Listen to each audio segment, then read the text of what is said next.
देवी सीता के पूर्व जन्म की कथा। आखिरी देवी सीता पूर्व जन्म में कौन थी?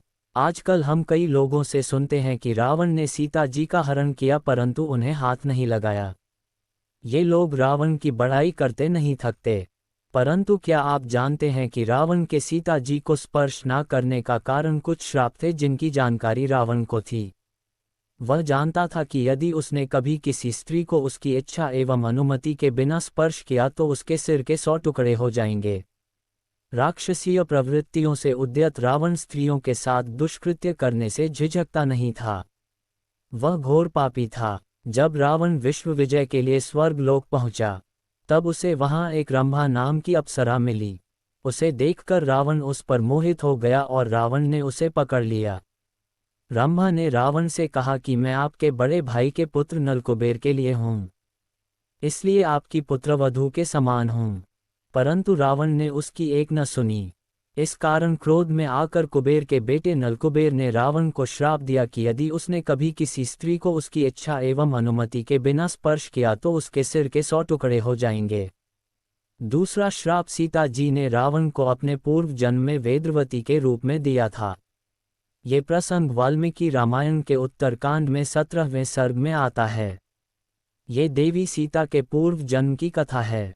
एक बार रावण ने भूतल पर विचरता हुआ हिमालय के वन में एक तपस्विनी कन्या को देखा, जो अपने अंगों में काले रंग का मृगचर्म तथा सिर पर जटा देवे धारण किए हुए थी। वह ऋषिप्रोक्त विधि से तपस्या में संलग्न हो देवागना के समान उद्दीप्त हो रही थी।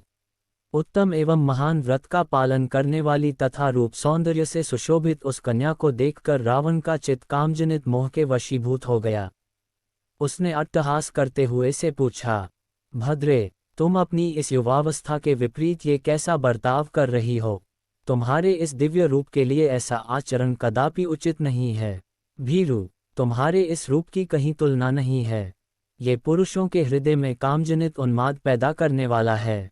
अतः तुम्हारा तप में संलग्न होना उचित नहीं है। तुम्हारे लिए हमारे हृदय से यही निर्णय प्रकट हुआ है। भद्रे, तुम किसकी पुत्री हो? ये कौन सा व्रत कर रही हो? सुमुखी, तुम्हारा पति कौन है? भीरु, जिसके साथ तुम्हारा संबंध है वह मनुष्य इस भूलोक में महान पुण्यात्मा है। मैं जो कुछ पूछता हूँ वह सब मुझे बताओ। किस फल के लिए यह परिश्रम किया जा रहा है? रावण के इस प्रकार पूछने पर वह यशस्विनी तपोधना कन्या उसका विधिवत आतिथ्य सत्कार करके बोली, अमित तेजस्वी ब्रह्मर्षि श्रीमान कुशध्वज मेरे पिता थे, जो बृहस्पति के पुत्र थे और बुद्धि में भी उन्हीं के समान माने जाते थे।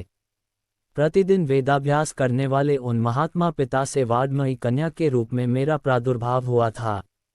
मेरा नाम वेदवती है। जब मैं बड़ी हुई तब देवता, गंधर्व, यक्ष, राक्षस और नाग भी पिताजी के पास जाकर उनसे मुझे मांगने लगे। महाबाहु राक्षसेश्वर, पिताजी ने उनके हाथ में मुझे नहीं सौंपा क्योंकि उनकी इच्छा थी कि तीनों लोकों के स्वामी देवेश्वर भगवान विष्णु मेरे दामाद हों। इसीलिए वे दूसरे किसी के हाथ में मुझे नहीं देना चाहते थे। उनके इस अभिप्राय को सुनकर बलाभिमानी दैत्यराज शंभु उन पर कुपित हो उठा और उस पापी ने रात में सोते समय मेरे पिताजी की हत्या कर डाली। इससे मेरी महाभागा माता को बड़ा दुख हुआ और वे पिताजी के शव को हृदय से लगाकर चिता की आग में प्रविष्ट हो गईं। तब से मैंने प्रतिज्ञा कर ली है कि भगवान नारायण के प्रति पिताजी का जो मनोरथ था उसे मैं सफल करूंगी। इसलिए मैं उन्हीं को अपने हृदय मंदिर में धारण करती हूँ। यही प्रतिज्ञा करके मैं यह महान तप कर रही हूँ। राक्षसराज, नारायण ही मेरे पति हैं। उन पुरुषोत्तम के सिवा दूसरा कोई मेरा पति नहीं हो सकता।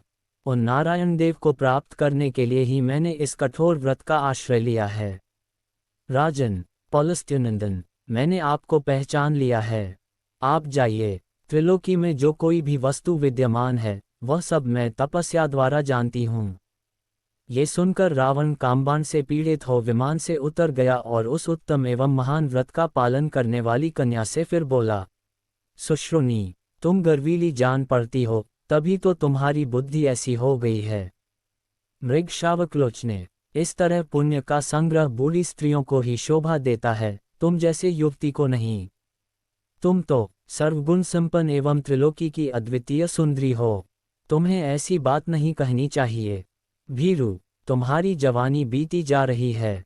भद्रे, मैं लंका का राजा हूँ। मेरा नाम दशग्रीव है। तुम मेरी भार्या हो जाओ और सुखपूर्वक उत्तम भोग भोगो। पहले ये तो बताओ, तुम जिसे विष्णु कहती है वह कौन है?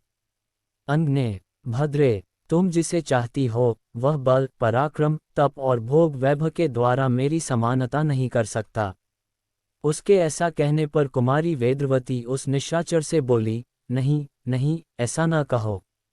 राक्षसराज, भगवान विष्णु तीनों लोकों के अधिपति हैं। सारा संसार उनके चरणों में मस्तक झुकाता है। तुम्हारे सिवा दूसरा कौन पुरुष है जो बुद्धिमान होकर भी उनकी अवहेलना करेगा? वेदवती के ऐसा कहने पर उस रावण ने अपने हाथ से उस कन्या के केश पकड़ लिए। इससे वेदवती को बड़ा क्रोध हुआ। उसने अपने हाथ से उन केशों को काट दिया। उसके हाथ ने तलवार बनकर तत्काल उसके केशों को मस्तक से अलग कर दिया। वेदवती रोष से प्रज्वलित सी हो उठी।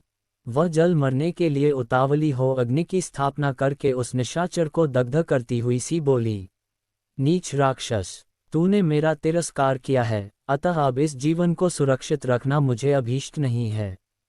इसलिए तेरे देखते देखते मैं अग्नि में प्रवेश कर जाऊंगी। तुझ पापात्मा ने इस वन में मेरा अपमान किया है, इसलिए मैं तेरे वध के लिए फिर उत्पन्न होऊंगी। स्त्री अपनी शारीरिक शक्ति से किसी पापाचारी पुरुष का वध नहीं कर सकती। यदि मैं तुझे शाप दूं तो मेरी तपस्या क्षीण हो जाएगी। यदि मैंने कुछ भी सत्कर्म, दान और होम किए हों तो अगले जन्म में मैं सती साध्वी यौनिजा कन्या के रूप में प्रकट होऊं तथा किसी धर्मात्मा पिता की पुत्री बनूं। ऐसा कहकर वह प्रज्वलित अग्नि में समा गई। उस समय उसके चारों ओर आकाश से दिव्य पुष्पों की वर्षा होने लगी। तदनंतर दूसरे जन्म में वह कन्या पुनः एक कमल से प्रकट हुई। उस समय उसकी कांति कमल के समान ही सुंदर थी। उस राक्षस ने पहले की ही भांति फिर वहां से भी उस कन्या को प्राप्त कर लिया। कमल के भीतरी भाग के समान सुंदर कांति वाली उस कन्या को लेकर रावण अपने घर गया। वहां उसने मंत्री को वह कन्या दिखाई। मंत्री बालक बालिकाओं के लक्षणों को जानने वाला था। उसने उसे अच्छी तरह देखकर रावण से कहा, राजन, ये सुंदरी कन्या यदि घर में रही तो आपके वध का ही कारण होगी, ऐसा लक्षण देखा जाता है। ये सुनकर रावण ने उसे समुद्र में फेंक दिया। तत्पश्चात वह भूमि को प्राप्त होकर राजा जनक के यज्ञमंडप के मध्यवर्ती भूभाग में जा पहुंची। वहां राजा के हल्के मुखभाग से उस भूभाग के जोते जाने पर वह सती साध्वी कन्या फिर प्रकट हो गई।